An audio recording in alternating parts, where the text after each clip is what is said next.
Оту күйүшпөй, аялы күйөөсүн укпай, күйөөсү аялын сыйлабай ажырашып кеткендер акыркы учурларда көп катталууда. Эгер аялы дагы, күйөөсү дагы өзүнүн кызыкчылыгын ойлобой, ортодогу баланы ойлой турган болсо, анда ажырашкан үй бүлөлөр азыраак болот беле.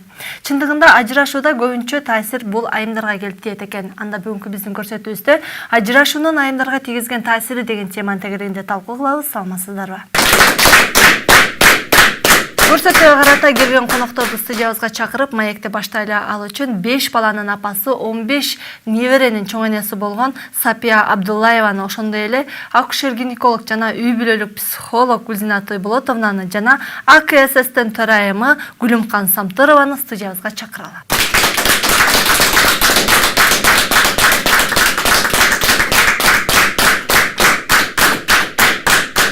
Ажырашуунун айымдарга тийгизген таасири деген теманын тегерегинде талкуулалалы деп турабыз. Анан алгачкы суроону баягы улумун катары, бир жагынан өзү эне, чоң эне катары эжеге суроо узаткым келип атат. Келин Сапия айым, сизге суроо узаталы. Акыркы жылдары негизи ажырашуу бул жөнөкөй гана бир көз караш катары кабыл алынып калды да. Анан мунун себептери эмне деп ойлойсуз? Баягы үй бүлөгө болгон жоопкерчиликтин жоктугу же кайдыгер мамиле кылуубу? Сиздин оюңузча ажырашуунун көбөйүүсү? Сабырдуулук жок азыркы жаштарга. Заман жакшы, мисалы үчүн бар жок бар, ошол сабырдуулук кылышпайт, бири-бирин түшүнбөйт, тез таанышып, тез үйлөнүшөт азыркы жаштар. Ошондой. Демек, үй бүлө курууга өздөрү даяр эмес. Даяр эмес, ооба. Чындыгында ажырашууда көбүнчө айымдарга таасирин тийгизет экен да. Эң эле алгачкы аларга болгон баягы сокку бул стресс дейт да, депрессия. Мына ушундан баштаңызчы психолог катары. Туура айтасың Айзада, бул ажырашуу бул биздин эле өлкөдө эмес, деги эле адам пендесинин ичинде бул эң чоң кайгы муң деп эсептейм да.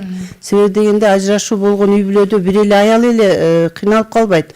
Бул жерде балдар кыйналат, урук тууган кыйналат, ошол эле күйөөсү кыйналат. Себеби дегенде ажырашкан эркек деле көчөгө чыгып калып атпайбы? Ошон үчүн бул ажырашууду биз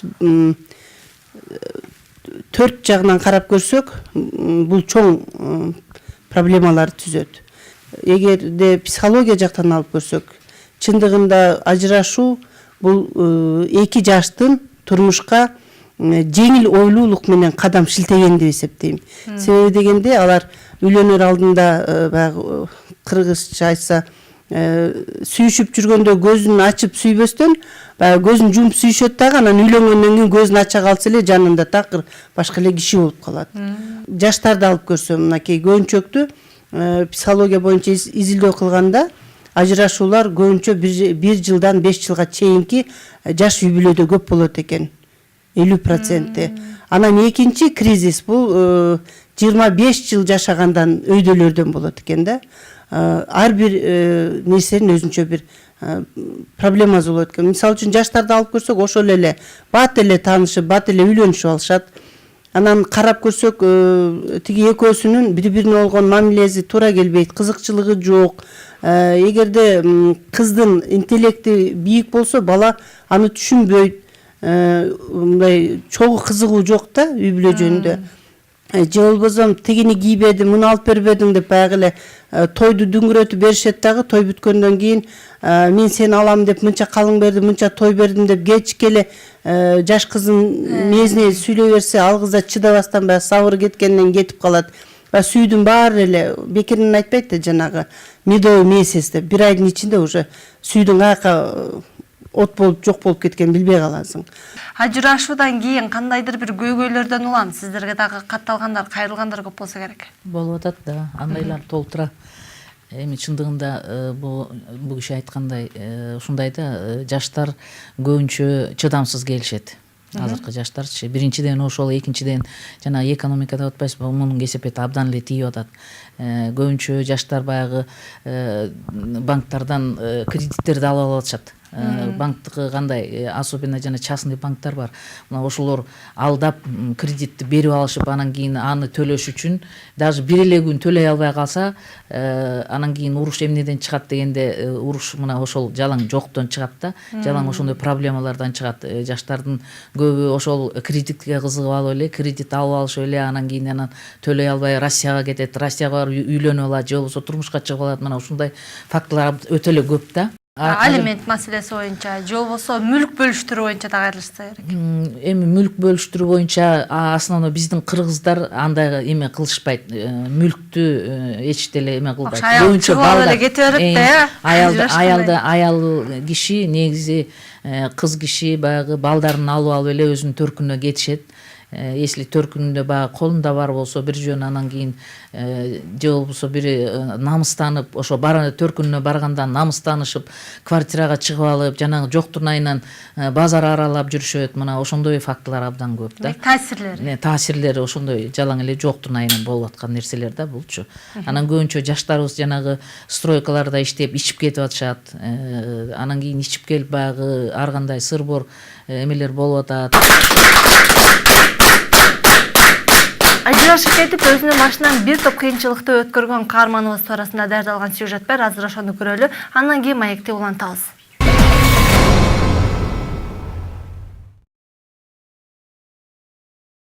Ошол ажырашуунун себептери эмне болду сиздин? Ошол алгачкы ошол турмуш кургандан баштап, андан кийинки баягы ажырашууга болгон себептери жөнүндө айтып өтүңүзчү өзүңүздөгү. Мен 2011-жылдын 11-июнда турмуш курганмын Чүй обласына. Өзүм Оштон болом. Анан ошо эки баланын энесимин учурда. Анан биздин ажырашканыбыздын себеби кайын журттун келишүүсү болду. 4 кайнеже бар эле, кайнене, кайната. Ошолордун келишүүсүнөн ажыраштым. 4 жылдан ашык түтүн булаттык. Ортодо жаркыраган жакшынакай эки балдарыбыз бар. Бирок ошо карабастан биз үй бүлөбүздү алып кете алган жокпуз. Эң биринчи күндөрү, алгачкы күндөрү мен жашагым деле келген эмес, өлгүм келчү. Анткени мен жолдошума ушунчалык ишенгенмин. Жакшы көрүп, сыйлап, урматтап, сүйүп чыктым. Бир эмес эки баламды 1 жаш 9 айдан кылып уда төрөдүм. Үй бүлөмдү сактап калуу максатында. Бирок мен бир нерсени түшүндүм. Бала дагы үй бүлөнү сактап кала албасын түшүндүм да. Бир учурда күйөөм ошо урушуп кеткенден кийин эки баламды алып кетип калды. Бир учурда күйөөсүнөн дагы, ошол эле учурда балдарынан да ажыраган. Бул аял зат үчүн өтө оор маселе экен. Эки баламды алып кетип калгандан кийин мен аябай стресске түшүп, аябай мындай стресстен чыга албай көпкө чейин кыйналдым. Менин билимим жок болгондугуна байланыштуу мен абдан кыйналдым. Ошо Ислам университетине 1-курска тапшыргандан кийин мен түнкүсүн иштеп, күндүз окуганга туура келди. Анткени мен акча табышым керек, мен бутума туруш керек. Мен идиш аяк жууп, ошо күнүмдүк 500 сом үчүн түнү менен иштеген учурлар болду. Күндүзү келип окуйм, түнкүсүн бир аз иштейм. Ошондой учурлар аябай көп болгон. Акча топтоп, анан ошо биздин бир таанышыбыз канча жылдан бери мындай жер тилкесин сатып иштечү эле. Ошол эже айтып калды, ушундай жер тилкесин албайсыңбы деп. Анан ошонун жарым акчасын бердим. Берип, азыр болсо Кудайга шүгүр, эми бүт баары 2 жыл өттү андан бери. Бүт баары ордуна келип, Кудайым буйруса, баары акырындык менен болуп атат да. Ошо түнү эртең менен мисалы 4-тө турам мен. 4-тө турам дагы ошо пирожки, самсы, оромо, ушуга окшогон нерселерди 6:30га чейин мен жетишим керек. Кечинде заготовка жасап коем дагы. Эртең менен Ислам университетинин студенттерине мындай ысык алып келишим керек да, жылуу 50-70 алып келем дагы. Ошо перемена учурунда 10 мүнөттүн ичинде мен сатып калышым керек да. Жана жер тилкенин жарым акчасын төлөгөмүн. Азыр ошо жер тилкенин жарым акчасы мен негизи 1,5 жылга рассрочкага калганмын. Ошонун жарым акчасын азыр чогултуп атам да. Жогоруда айтпадыңыз беле, эки баламды жолдошум алып калган депчи. Учурда кайсы баланы айтып атасыз? Акчасына таянып мен эки баламды башына алып кетип калган. Анан 1-курска тапшырганда былтыр деле аябай мындай стресс болуп жүрдүм. Баары бир кантсе дагы балдарымды мен 9 ай ичимде көтөрдүм. 2 жыл кучагымда көтөрүп жүргөн балдарымды алып кетип калганда албетте эмне үчүн бул өтө оор нерсе экен, ичиң ачышпай койбойт экен. Бирок ошого карабай бир баламды жакында алдым да. Алганыма 1-4 айдын жүзү болду. Алып, ал баламды азыр кичүү баламды садикке берип атам. Эртең менен экөөбүз үйдөн чыгабыз. Тамагымды бир колума көтөрөм. сумкамды болсо аркама асынам, бир колума баламды алам дагы, анан маршрутка түшөм. Албетте ал коомдук мындай транспорт болгондуктан жаман көргөндөр да болот. Бирок албетте алар билишпейт эми. Жаман көрүп эми мындай эме кылбай, нормально эме кылбайсың дегендер болот. Ошол эле учурда көмөк көрсөтүп, ошо маршруткага кондук эмеге түшкөнгө да жардам бергендер да болот. Демек учурда ошол балаңызды бала бакчага берип атам деп атпайсызбы? Анын дагы акчасын, анын кийим кечесин бардыгын өзүңүз таап атасыз да? Өзүм негизи мен ар дайым мындай кичинекейимден атасыз өскөндүктөн Кудайга шүгүр мындай турмушка аябай эле бышып калганмын. 6 жашыман баштап иштедим. Азыркы учурда кээде мындай группалаштарыма сабак болуу максатында айтсам, алар мындай жомоктой элестетишет. Бирок бул болгон нерсе. 6 жашымдан баштап эле мындай семечка сатып, сигарет сатып, ошондой жумуштарда иштеп, уже мага бул эме болуп калганда мындай. Мен үчүн бул кыйын деле нерсе эмес. Менде ар дайым мындай запас турушу керек. Эми ушул ажырашуунун айымдарга тийгизген таасири жөнүндө айтып өтсөңүз. Менимче баягы жакшы таасири деле болбосо керек, бирок аял заты үчүн бул ажырашуу чоң бир терс таасири тиет болуш керек да аял затыначы. Ошол тийгизген таасирлери жөнүндө. Ажырашкандан кийинки таасирин айта турган болсом, менин башым аябай сынып ооруй турган болду. Анан жүрөгүм ооруй турган болду, белим ооруй турган болду. Анткени мен башында ажырашканда базарда жана картошка, пияз ошого окшогон нерселерди, мешөктөрдү мындай оор мешөктөрдү көтөргөндүктөн ден соолугум жакшы эле кетти. Бирок ошого карабастан азыркы учурда өзүмдүн ден соолугумду чыңдап атам. Эгерде азыр жолдошуңуз келип, кайрадан ортодо 2 бала бар, жашайлы десе эмне дейт элеңиз? Ал үйлөнгөн, өзүнүн үй бүлөсү бар. Үйлөнгөнүнө уже жакында 2 жыл болот. Тем более мен азыркы учурда жүрөгүм бош эмес. Өзүмдүн мындай жүрөгүмдүн ээсин тапканмын. Ошол себептен турмушка чыга элекмин, бирок колумду сураган жүрөгүмдүн ээси бар. Азыр ойлонуп аткан учурум.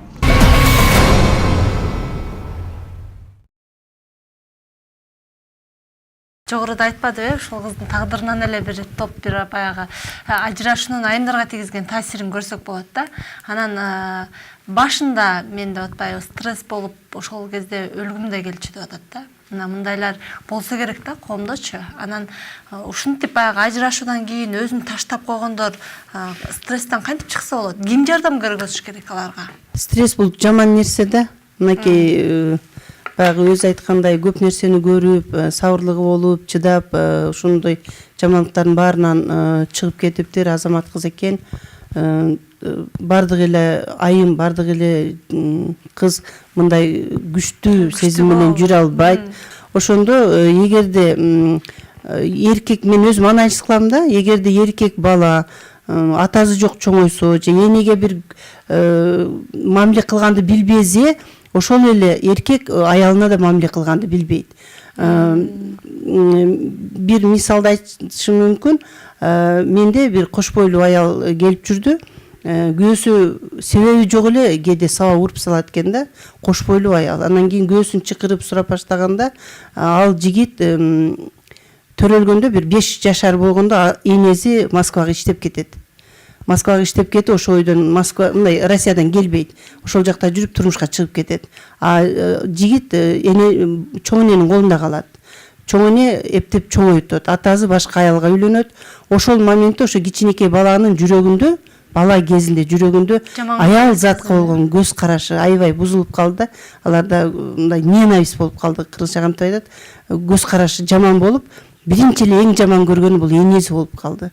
Себеби дегенде баягы чоң эне айтып атты да, сени тыштап кеткен, тиги энең шумшук тиякта жүрөт, сени балам деген жок деп баягы чоң эне сүйлөнүп атып чоңойтты да. Анан ал жаман сөз сүйлөп атканда чоң энени да жаман көрүп калды. Анан чоңойгон сайын тиги өгөй энени да жаман көрүп чоңойду. Анан ошентип жүрүп баягы сүйүбү деп үйлөнүп алды. Кыз анын ким экенин, кандай чоңойгонун биринчи сурабайт да, атаң ким, менен ким деп эле сүйүп калып үйлөнүшөт го. Ошон үчүн бири-бири менен үйлөнүүдө аябай көп бири-бирин сынап билиш керек да. Анын үчүн 6 ай аз болот. Жакшылап билишип үйлөнүш керек. Вот ошол жигит келип, мен аны менен ачык сүйлөшкөндө, ага мен түшүндүргөндө, уруш жаңжалдын анализи эмнеде, себеби десем, ал айта албай атат да, жөн эле жиним келип кетет дейт, болбой эле. Анан сабап коем дейт. Кийин өзүм аяйм дейт, бирок кол көтөрүп жиберем деп. Анан мен ал жигитке түшүндүм, сенин аял кишиге болгон мээримиң, сыйын калган эмес, потому что сен баягы жаман көргөн аялдарды тегерегиңде алып жүргөнсүң. А ошол моментте сен аялыңды ошол энеңдей көрүп, чоң энеңдей, өгөй энеңдей көрүп кеткенде ачууң келе баштайт. Жок, бул сенин аялың, бул сени аяй турган кишиң, ичиндеги бала сенин балаң деп түшүндүргөндөн кийин жада калса чогуу келишип, тиги приемга келгенде ботинкасын чечип, туфлисин кийгизип калбадыбы. Анан мен алардын ынтымагынын ушунчалык жылуу болгонун көрүп, өзүмдүн ичимден кубандым да, колумдан келди ушуларды оңдогонго деп. Стресске кабылды да кээ бирөө го. Ошол учурда ким жардам бериш керек? Ал кыздын энеси жардам бериш керекпи же курбулары жардам бериш керекпи?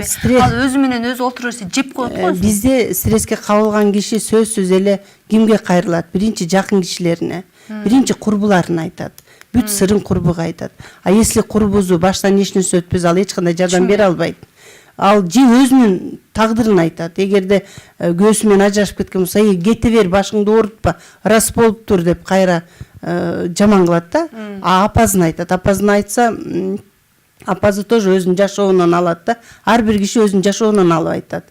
Айтат, ой, мынакей атаң деле тыштап кетти эле бизди. Мына сонун эле жүрөбүз деп айтат. Бирок стресстен чыгарганга эч ким жардам бере албайт. Специалисттен башка. Психолог этен нактай жардам бере турган. А бирок биздин Кыргызда психолог бул жеңези, эжеси, подружкасы болуп атпайбы? Аларга мындай ушундай кыласың деп эле рекомендация берип коет да. А психолог тигинин өзүнүн кемчилигин бетине айтат. Сен мындай кылышың керек. Мына ажырашууда эч качан, ажырашып кеткенде эч качан жалаң эле эркек 90%, 100% күнөөлүү болбойт. Же аял киши күнөөлүү болбойт. 50-50 деп эсептейбиз да биз. Эмгеде эме болуп кетиши мүмкүн. Ошолордун айтып атам го, тиги кыздын, жигиттин өспүрүм кезинен баштап чоңойгону. Эркек менен, допустим, кыз киши апасы аябай акылдуу болуп, күйөөсүнө, атасына жакшы мамиле кылып атса, кыз киши ошону карап, күйөөгө мамиле кылганды үйрөнөт. А мисалы психологдор ошол депрессияга калып же стресске кабылган айымга кандай ыкмаларды колдонуп аны ошол нерседен, ошол акыбалдан чыгарганга аракет кыласыздар? Биринчиден биз угабыз. Эмне болду, кантип ыйлайт, кыскача психологиялык жардам беребиз, КПП деп коебуз. Ошол моментте ал өзүнүн айтып отуруп, баягы өзүнүн кемчиликтерин да айтып берет, өзүнүн жакшы жактарын да айтып берет. Анан ошого жараша өзүнө кеңеш бересиң да. Өзүнүн күчүн өзүнө жумшайсың. Мына көрбөйсүңөрбү, тиги кыз өзү башынан өткөндө кыйналып, аябай чымыркай болуп калган үчүн чыгып кетип атат. А кээ бир ата эненин үйүндө эркелеп жүргөн кыз болсо каяктан чыгат? Чыга албайт. Аны айтабыз, сен эркелигиңден ажыраштың.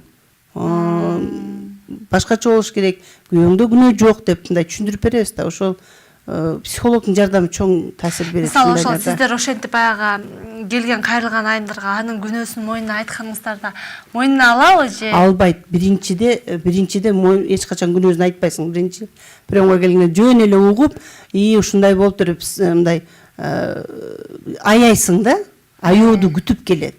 Анан кийинки приемдордо уже өзүнүн кемчилигин бетине айта баштасаң түшүнөт. Анан жигиттин баягы күйөөсүнүн жакшы жактарын айтасың, жаман жагын басасың, жакшы жактарын айтасың.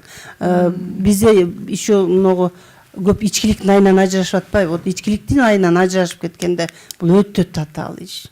Анда психолог эмес башка да жардам бере албай калып атат. Ичкен киши өзүнүн ким экенин унутуп калат. Баягы үй бүлөдөгү жоопкерчиликти унутуп калат.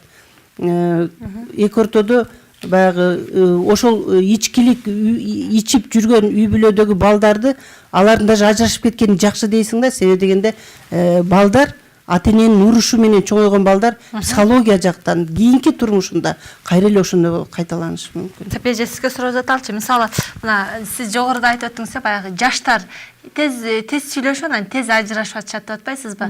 А бирок жогоруда Күзүн эже деле айтып өттү, бирок биз өзүбүз коомдон эле көрүп калабыз го. Улгайып калган эле 30-40тан ашып калган, чоң эле 50 жашка чейин барып калгандар деле ортодо канча бир баласы турса деле ажырашып беришет го. Макул, жаштар түшүнбөй аттыр дейли, жаштыкка салып коюп атат. Алар бир намыска салып, өзүн кыйын сезип ажырашып алды. Улуулар эмне болуп атат?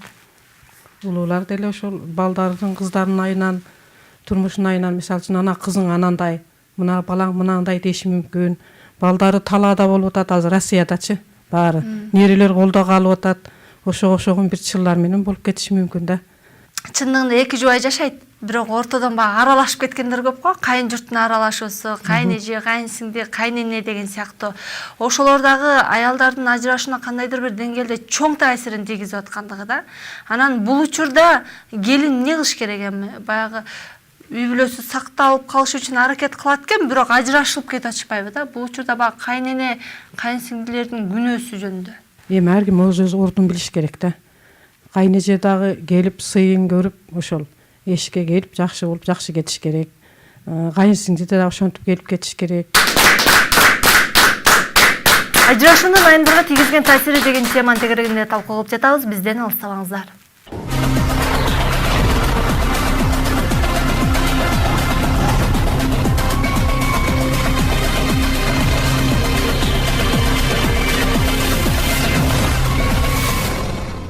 Сизге суроо бергим келип атат. Психолог катары баягы келген силерге келишет го. Психолог жардам катары келген ошол айымдарбы, ошолор келип сурашканда көйгөй эмне себептен болот да? Эмнеге көп кайрылышат? Эмне себептен ошол ажырашууга же ошондой бир турмуштун татаал учуруна эмне себептен туш келишет? Балким акча каражаттын жетишпестигиби же сүйүүнүн ортодо сүйүүнүн өчүп калышы? Ажырашуулар жөнүндө көп эле иш жасайбыз да. Себеби дегенде процент менен алып көрсөк, көбүнчөктү бири-бирин түшүнбөстүктөн башталат. Эгерде бири-бирин түшүнсө, ички дүйнөсүн түшүнсө, жалпы кызыкчылык болуп жашаса, могу жокчулук деле, байчылык деле, колдо бар жок деле ага мындай ажырашууга алып барбайт. Акыркы убактарда жаштардын могу 1 жылдан 5 жылга жашага чейинки жашоо курган жаштардын арасында ажырашуулар 50%-тен ашып атат да. Көпчүлүгү ошолор болушат. Могу Айзада айткандай, баягы 25 жыл, 30 жыл чогуу жашап ажырашып кеткендердин себеби өзүнчө бөлөк. А жаштардыкы өзүнчө бөлөк. Улуулардыкын алып көрсөң, улуулардыкы баягы балдарын чоңойтуп, өзүнчө бөлүп, анан экөөс баягы аял менен эркектин ортосундагы кызыкчылыктын жок болуп калышы. Или аял абдан бир иштеп бир жакта кетет, эркек иши жок үйдө отура берет. Бекерчиликте баягы эмне иш кыларын билбей, өзүн кайсы жерге коерун билбестен баягы уянын бошоп калганы да, пустое гнездо деп коет психологияда. Кантип которсом болот, мындай үй аңгырап калат да, кыларга иш таппай. Ошол маалда неберелер алаксытат. А кээ бирөөлөр балдарын алып бөлүнүп кетишет дагы, эркектин өзүнчө кызыкчылыгы, аялдын өзүнчө кызыкчылыгы ошол моментте көзүнө бирөө жакшы көрүнүп, анан ажырашат. А жаштардын арасында көбүнчө эле кызганычтан болуп атат. Акыркы убактарда ичкилик менен кызгануу бул биринчи орунда да. Эмне үчүн кызганасың десе, соткадан таап алдым, баягы бирөө менен сүйлөшүп атыптыр, анан кийин бирөөдү башкача карап койду. Дөйлө болбогон жерден анан ошону айтасың да, ошол эле себеп силердин төрөлө элек балаңарга жетим кылганга себеп болобу десең, анан ойлонушуп баштайт да. Анан баягы жакын туугандардын таасиринин тийиши дагы бир чоң проблема. Себеби дегенде ажырашып кетүүдө көбүнчө эң эле жакын кишилери жардам берет да ажырашып кеткенге. Себеби баягы эгерде ошол моментте кыздын тарбиясы абдан жакшы болуп, энеси жакшы тарбия берген болсо, ошол кыз сабыры менен чыдап кетет үй бүлөгө. Жакшы жактарын көрөт. А кээ бир үй бүлөдө мындай эркек тараптан тарбия жок болсо, чындыгында сыйлабаса энесин, аялын тээ уруп турса, чыдабай кетип ажырашкандары дагы бар. Бирок күзүнө неме деген да бар го. Келген жаман эмес, келген жер жаман деген да бар. Келин жаман эмес дейт, келген жери жаман дейт. Же болбосо келиндин камыры кайнененин зубалазынан дейт. Аял заты балдарын ээрчитип алып кете берет экен да. Эркек болсо кала берет экен көп учурдачы. Эбир жардам бергендери бар го, бирок жардам бербей балдарына дагы кайрылбай койгон эркектер көбүрөөк кездешет экен да. Мына ушул учурда алимент маселеси боюнча да айтып өтсөңүз, алимент төлөтө албай калганда дагы көбүрөөк кайрылса керек ошонун айынан дагы. Бул дагы бир айымдарга чоң таасир тийгизсе керек, балдарды жалгыз кароо. Тийгизет, бирок көбүнчө кыздар аялдар ошо балдарына алимент албаганга аракет кылышат да. Эмнеге десең, көбүнчөсү баягы ажыраша тургандар келип атат. Биз аракет кылабыз баягы биринчи экөөнү жараштырууга аракет кылабыз да. Анткени ошол эле кыргыздын семьясы ошо өнүгүп өсүп кетсин деп ойлойсуң, бала баягы тирүүлөй жетим калбасын деп ойлойсуң. Аракет кылабыз, аябай эле болбой калса, анда алимент давай кестирип берели деп айтсаң көбү отказ кылышат. Неге? Анткени картайганда дейт ушул эле мына ошол эле ичип жүргөн күйөөсү өмүр бою көрүп ушинтип жүрүп анан кийин баягы балдар чоңойгондо балдардын мойнуна минип алат. Бизге кереги жок андай акчаны, андан көрө өзүбүз иштеп таап бакканым жакшы дейт да. Основной 80% ошо отказ кылышат. Ошол эле балдарына ажырашуу маалында ошол мүлктү кестирип алгыла, кетип калбай өзүңөрдүн укугуңарды билгиле деген сыяктуу бир кеңештерди айтасыңарбы же? Айтабыз. Андан эмнеге баш тартышат дейм да? Эч андайга эме кылышпайт, андан көрө өзүнчө кеткен жакшы. Негизи бизде баягы ажырашканыбыз жакшы дейт. Кээ бирөөлөр бар баягы жарашып кетишет. Биз тигин менен өзүнчө беседа кылабыз, бияк менен өзүнчө беседа кылып, бул киши айткандай биз дагы ортого түшүп баягы посредник болуп айтабыз, мына балдарыңар жетим болуп калат, азыр бала талашуу башталат, баларыңар чоңойот. Азыр мисалы үчүн келинчең жаш, турмушка чыгат, анан кийин сен балдарыңды мына көп эле кишилер кандай эмени фактыларды көрүп атасыңар, корболот. Ошон үчүн жарашып жашагыла. 1 ай жашап көргүлө, 2 ай жашап көргүлө, совсем болбой калса анан кийин ажырашсаңар болот деп биз дагы баягы аларды жараштырууга аракет кылабыз да. Ажырашуунун айымдарга тийгизген терс таасирлери жөнүндө айтып өтүңүзчү. Ажырашкандан кийинки айымдарга тийгизген таасири. Эң таасири энеге тиет да. Биринчиден энеге кыйын болот. Кыздын энесине? Ооба, кыздын энеге таасир этет. Анан жакындарына таасир этет. Бул эмнеге ажырашып? Биринчи өзүнө эмеспи? Өзүнө да таасир этет. Биринчи өзүнө, конечно, өзүнө таасир этет биринчи. Анан энеге кыйын, эң негизгисичи. Атайым ончо неме кылбайт, тышкытон деп коет экен, эми энеге кыйын болот экен. Эне айтып дейт, эми аракет кылат, ушул жашап кетсе экен деп ар кандай немелерди айтып көрөт, эми көрсө дагы эми пешинесине жазганы деп дагы неме кылып каласын. Көбүнчө ушу балалуу болгондо көп проблема чыгат экен да эми. 1-2 балалуу болгондо баягы күйөөсүнүн дагы немелери чыгат экен, кылыктары чыгып, ичет, же урат, анан ошондой бир проблемалары чыкса анан ошого чыдабайт экен да эми. Ажырашканда эми баласы менен келет экен да. 1-2 баласы менен келсе ошону нары кылат экенсиң, бери кылат экенсиң. Ар кандай тирүүсүндө дебейсизби? Ооба, тирүүсүндө ошондой болот экен эми. Анан кыйын болот. Ооруп калат, стресс болот, ар кандай нерселер болот да. Күзнеже, сиз кандай ойлойсуз? Биринчиден ал өзүн аябай Мен ажырашкан аялым деп кемсинет. Анын да кыргызда баягы эрден кийин сый жок деп коет го. Эрден кийин сый жок деп айтышат. Чыдайын десе жанагынтип ажырашып кетишет атпайбы? Экинчиден кээ бир аялдар чымырланышып жакшы жашап кетейин, анын көзүнө көрүнөйүн, алиментин албайын деп аракет кылган да бар. Бирок психологиясы абдан бузулат. Өзүн кемсинтет. Жана көөлөрү бар подружкалары менен катташкандар бөлүнөт. Себеби баягы дос жарлары азаят. Кээде мындай иштеген жеринен дагы көбүнчөктү мындай батын албай калат. Себеби баягы көзү жок деген атка конуп калат да, бир статус алып. Эркектерге жеңил, ал сразу эле үйлөнүшүп, үй бүлө куруп кетиши мүмкүн. Аял кишилердин көбүнчөктү 90-80% ажырашкандан кийин балдары болсо эч качан кайрадан бала үчүн жашап, экинчи турмуш курбай койгонго аракет кылышат. Көрсөтүүгө кирген конокторго карата коомчулуктан келген суроолорго жооп алалы. Жаңы ажырашкан аял стресске түшүп калбаш үчүн өзүн эмне кылып алаксытуу керек дейт? Биринчиден стресске түшүп калбаш үчүн жашоодун уланып атканын билиш керек. Өзүн бир нерсе менен алаксытыш керек. Жакшынакай бир хобби таап, бир иш таап, ишке алаксып кетиш керек. Бир туугандар менен катташыш керек. Өзүнчө бир үйгө жатып алып эле баягы эмени мурда өткөн нерсенин баарын элестете бербеш керек.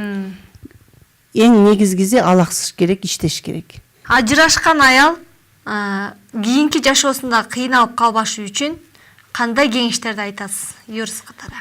Негизи мен айтарым да жаштарга ажырашпай эле коюшса, аракет кылып ошо бири бирин сүйүп үйлөнүп аткандан кийин, мисалы үчүн үй бүлөдө ар кандай нерселер болот. Мен кеңеш айтарым, ажырашпаганга аракет кылыш керек да. Балдары болобу, болбойбу, кээ бирөө баласы жоктон ажырашышы мүмкүн.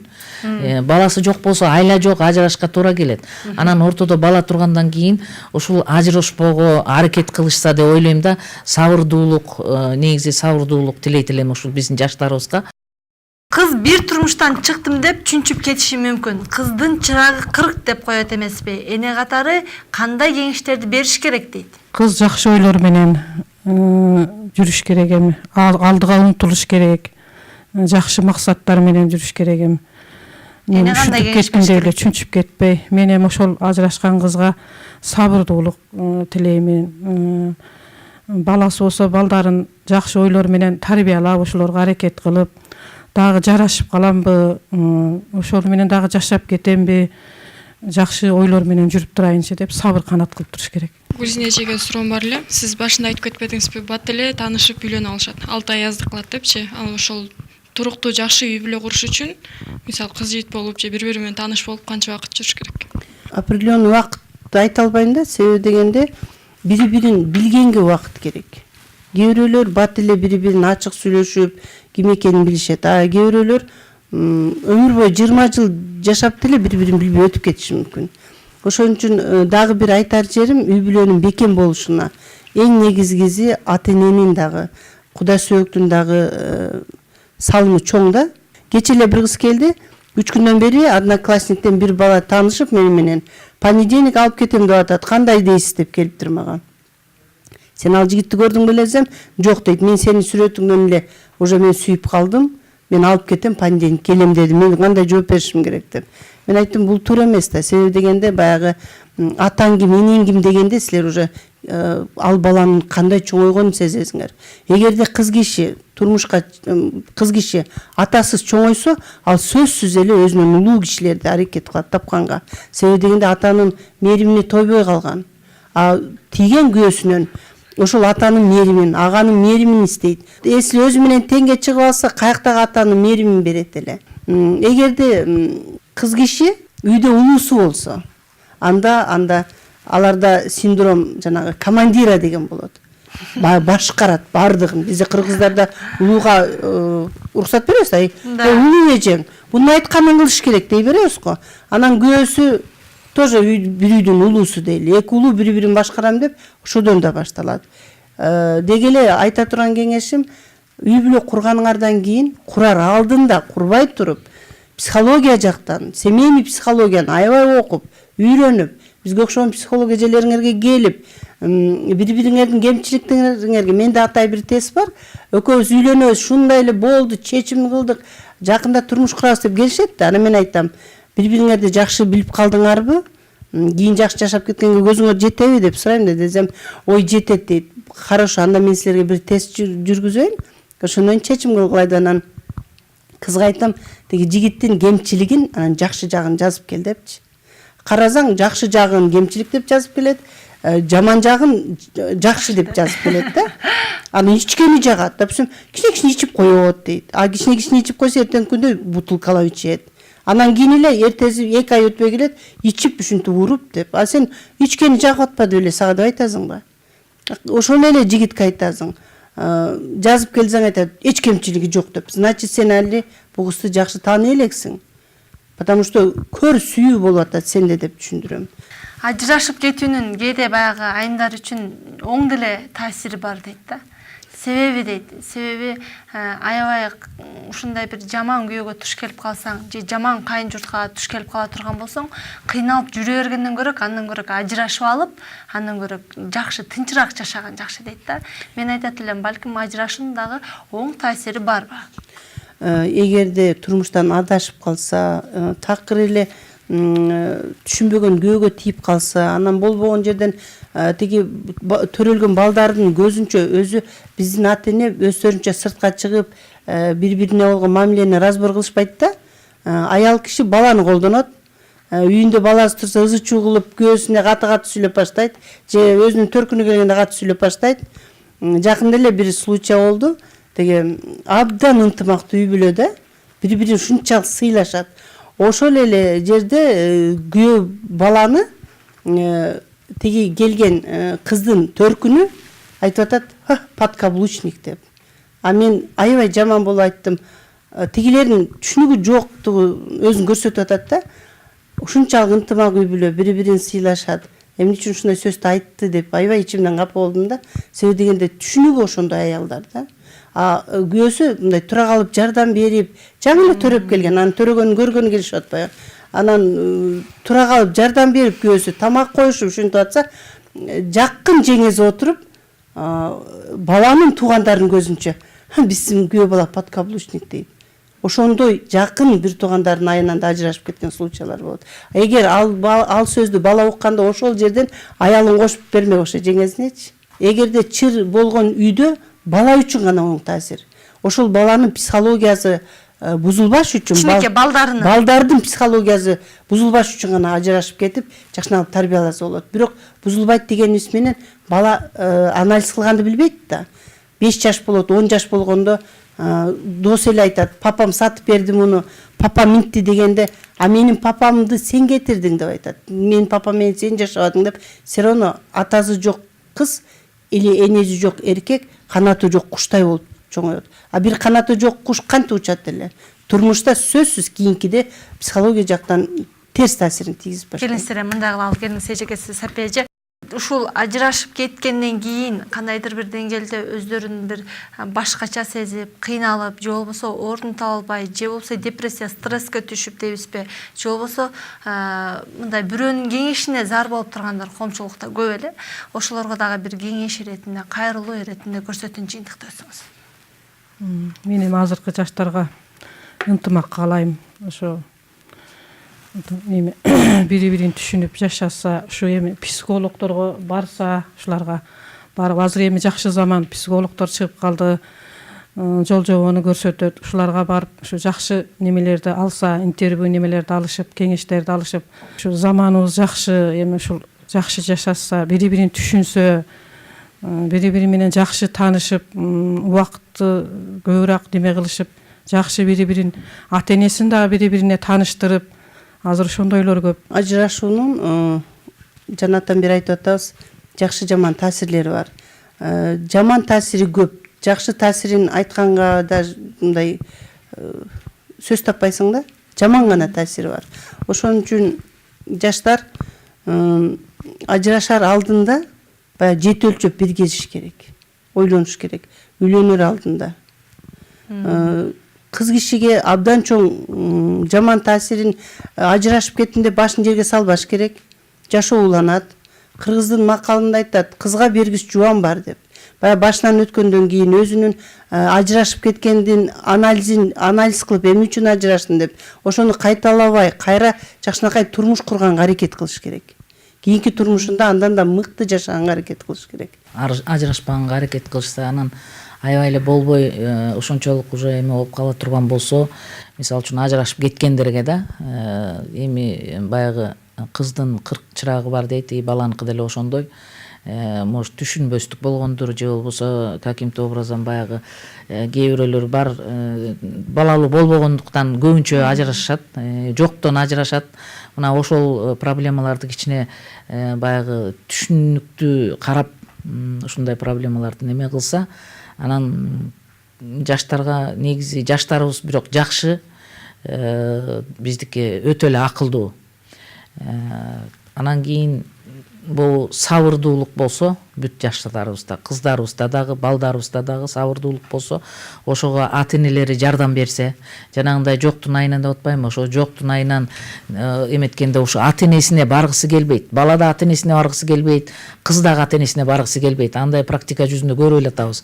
Анткени эмне десе, менин ата-энемкинен алып келдик, же болбосо сенин ата-энеңкинен алып келдик болуп, экөө бири-бирине мына уруш деле ошондо чыгып атат. Ошон үчүн намыстанбай ошо туугандарына, ата энелерине, бир туугандарына жок дегенде ошондой убактарда бир кайрылып, бизге ушундай жардам бергиле деп ушундай бир совет алып турса, мындай ажырашуулар көп болбойт эле да. Үй бүлө бул чакан мамлекет. Ал эми үй бүлөнүн ажыроосу бул жараткандын алдында дагы жагымсыз көрүнүштөрдүн катарын толуктайт экен. Андыктан ар бириңиздер үй бүлөнү сактай билиңиздер. Ушуну менен чыйырдын бүгүнкү көрсөтүүсүн аяктайбыз. Саламатта калыңыздар. Биздин чыйыр, сиздин багыт.